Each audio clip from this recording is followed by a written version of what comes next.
आ जाओ ट्रिक पे, फटाफट आते हैं ट्रिक पे। देखो, यदि तुम्हारे पास मॉलिक्यूल जो है वो सिमेट्रिकल है, सिमेट्रिकल बोले तो दोनों सराउंडिंग मतलब उसकी सेम होनी चाहिए। सराउंडिंग बोले तो जैसे तुम्हारे पास H2O है, ओके, तो हाइड्रोजन हाइड्रोजन सराउंडिंग सेम है। ऊपर lone pair and lone pair is present, मैंने बोला है नो लोन पेयर, और उस पर तो लोन पेयर प्रेजेंट है ना, हाँ, तो उसको अपन ध्यान नहीं देंगे। मान ले थारे पास जो अपनी सिमेट्रिकल है या सराउंडिंग है वो सेम है और कोई भी लोन पेयर प्रेजेंट नहीं है, तो उसके लिए म्यू इक्वल टू 0 होता है, मतलब ये कैसा हो जाएगा, नॉन पोलर। अरे बोलना, तो नॉन पोलर हो जाएगा, ठीक है, नॉन पोलर हो जाएगा। और अगर इस मान ले सिमेट्रिकल सेम नहीं है और लोन पेयर भी प्रेजेंट है, तो वो कैसा हो जाएगा, पोलर। एक बार अगर सिंपल में मैं लिखूँ शुद्ध भाषा में, तो नॉन पोलर कौन होंगे, जिनके पास लोन पेयर एब्सेंट होगा, लोन पेयर एब्सेंट होगा, और दूसरी चीज़ जो है सराउंडिंग एटम सेम होंगे, सराउंडिंग एटम सेम होंगे, ठीक है, ये हमारे क्या हो जाएंगे, नॉन पोलर। और अगर मैं पोलर की बात करूँ तो पोलर मॉलिक्यूल, पोलर को, अच्छा, पोलर को एक और चीज़ बोलते हैं, बताएंगे। पोलर में क्या होगा, डिफरेंट सराउंडिंग हो, डिफरेंट क्या हो, सराउंडिंग एटम्स, और लोन पेयर प्रेजेंट हो। तो बस इससे अपन निकाल लेंगे कि वो मॉलिक्यूल पोलर है या नॉन पोलर है। अगर पोलर हुआ तो म्यू की वैल्यू कुछ होगी, और नॉन पोलर तो म्यू की वैल्यू 0 होगी। सिंपल है यार गुरु, जैसे गुरु गुरु गुरु देख सुन, एग्जाम्पल दिखाना जरूरी है ना, तो कोई भी बोल सकता है। Example CO2, CCl4। देख भाई, कार्बन कितने बनाई हुए, 4 बनाई हुए, ठीक, carbon central atom, double bond हो, ठीक है, CO2। CCl4 की बात करेगा तो Cl Cl Cl Cl, क्या कोई लोन पेयर है, क्या सराउंडिंग सेम है, तो म्यू की वैल्यू कितनी नहीं ना हो जाएगी, 0, मतलब कि कैसा, नॉन पोलर, ठीक है। ये तो नॉन पोलर के एग्जाम्पल है। अब यहाँ पे अगर अपन वो लगाते हैं कि mu is equals to mu resultant equals to mu one into mu two plus वही सब लगाते, तो यहाँ पे अपना आंसर आता। अब यहाँ पे अब अगर अपन वेक्टोरिज्म लगाते हैं ना, तो थोड़ी सी दिक्कत होती। कैसे दिक्कत होती, देख, यहाँ पे अगर मैं वेक्टोरिज्म लगाता तो ये क्लोरीन और ये क्लोरीन, इनका जो फोर्स होता, डाइपोल मोमेंट का फोर्स, वो तो कैंसिल हो जाता, ठीक है। अब ये दो यही जो क्लोरीन बचते, इनका हम रिजल्टेंट निकालते, उसके बाद इसके बीच का थीटा 60 है, अरे बोलना 60 है, तो फिर उसके बाद अपन इसका म्यू निकालते, रिजल्टेंट डाइपोल मोमेंट निकालते। तो ये थोड़ी सी मेथड क्या हो जाती, लंबी हो जाती। तो मैं क्या सोच रहा हूँ कि अपने पास 1 ही मिनट होगा, तो 1 मिनट के हिसाब से कुछ किया जाए। अब थोड़े से एक्सेप्शन है, बस 2 एक्सेप्शन है, बहुत प्यारे प्यारे एक्सेप्शन है, देख एक्सेप्शन, क्योंकि वो होना है। और यहीं से क्वेश्चन पूछा है उसने, जितने अभी तक तो उसने क्वेश्चन जो पूछे हैं कुछ यहाँ से हैं, एक्सेप्शन से ज़्यादा हैं मैंने क्योंकि देखे हैं, तो एक्सेप्शन से ज़्यादा हैं। इसमें सबसे पहला है XeF2 एंड XeF4। मैं मना नहीं करूँगा, लेकिन 2 एक्सेप्शन है बस। XeF2, देख भाई, अगर स्ट्रक्चर में बनाऊँ तो जिनॉन, ये फ्लोरीन। अब जिनॉन के बनाता कितने, 8, बने कितने गए, 2, बचे कितने, 6, अरे बोलना 6 ही बचे ना, तो 2 2 4 2 6, तो 6 तो ये हमारे लोन पे टंग गए, और 2 तो भैया ऐसे ही होता है। देखो, फ्लोरीन को कैंसिल कर देगा, ठीक है, इन दोनों का रिजल्टेंट यहाँ बीच में आएगा, जो इसके बराबर होगा या फिर नहीं होगा। तो ये होने चाहिए थे कैसे, पोलर। मैं मना नहीं कर रहा हूँ, ये होने चाहिए थे पोलर, लेकिन एक्सेप्शन है, इसलिए हो कैसे जाते हैं, mu equals to 0 which is non polar. हो कैसे जाते हैं, नॉन पोलर। मैं मना नहीं कर रहा कि पोलर होने चाहिए थे, मैं बोल रहा हूँ पोलर होते, लेकिन एक्सेप्शन है यार। बोला तो inorganic chemistry is all about exception. फिर XeF4 में क्या होगा, ज़ेनॉन है हमारे पास, ये फ्लोरीन, ई फ्लोरीन,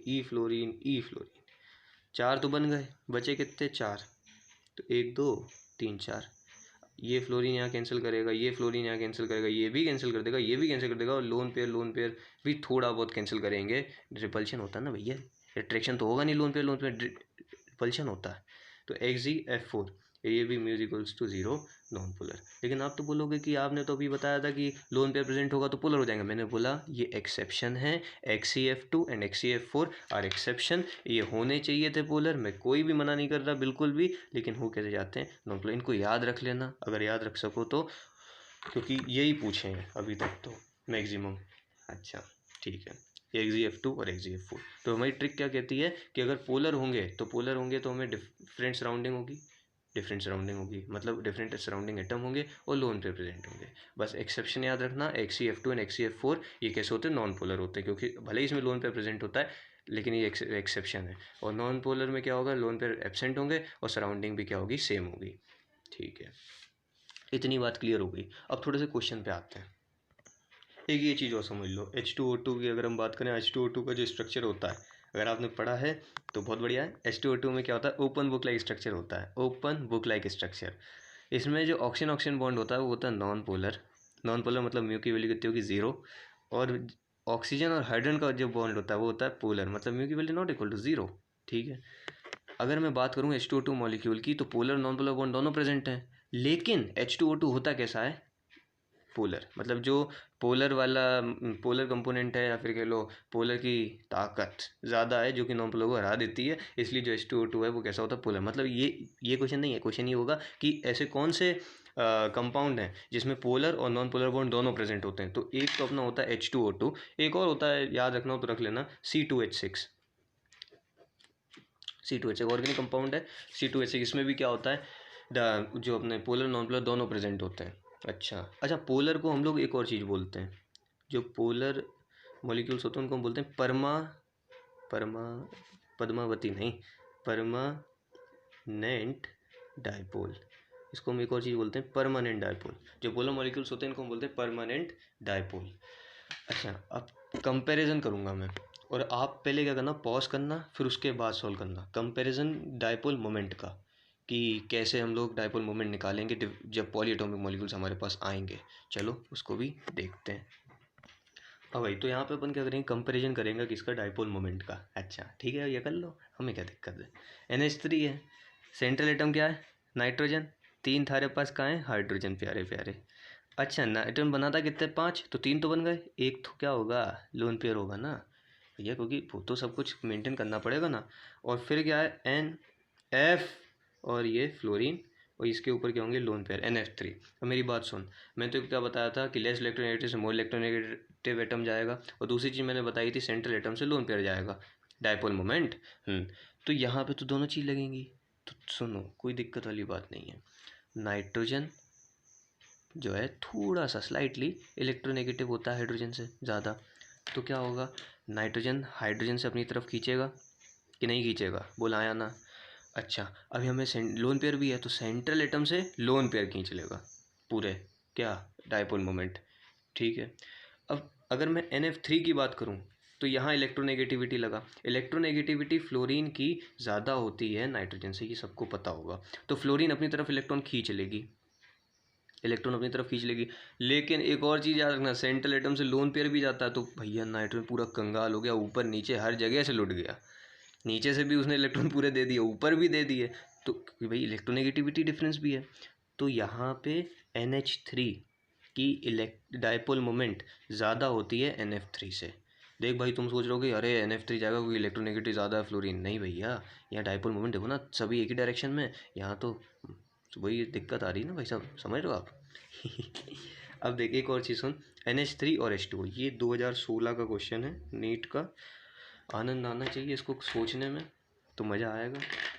NH3 तने अगर बनाएगा तो 3 हाइड्रोजन नीचे लटकाओ प्यार से, ये थारे पास क्या है, लोन पेयर है। अच्छा, और H2O तने अगर देखने तो OH और H।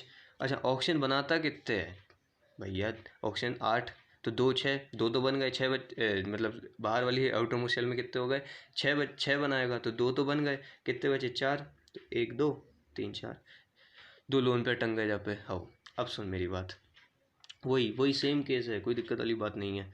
नाइट्रोजन हाइड्रोजन से खींचेगा इलेक्ट्रॉन के लिए डाइपोल मोमेंट ऊपर की तरफ बढ़ जाएगा, फिर ये सेंट्रल एटम से ऊपर की तरफ चला जाएगा NH3, है ना। अब H2O की बात करेगा ना, H2O में दो लोन पेयर हैं, ये भी ध्यान रखना। तो 2 तो ऊपर खींच लेंगे सबसे पहले, और ऑक्सीजन तो इलेक्ट्रोनेगेटिव होता ही है, तो हाइड्रोजन से बहुत प्यार से खींच लेगा, उसे पता भी नहीं चलेगा। तो H2O की जो डाइपोल मोमेंट होती है वो ज़्यादा होती है किससे, अमोनिया से। और एक और बात याद रखना जो मैंने पहले बताई थी कि permanent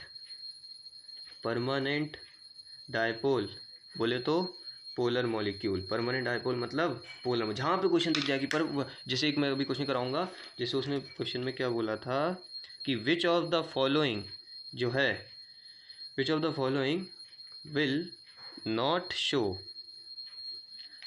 permanent dipole, permanent dipole, इनमें से कौन से हैं जो परमानेंट डाइपोल को शो नहीं करेंगे? तो थारे पास हैं ऑप्शन, देख ले भैया, NF3, CO2, SO2 और H2O।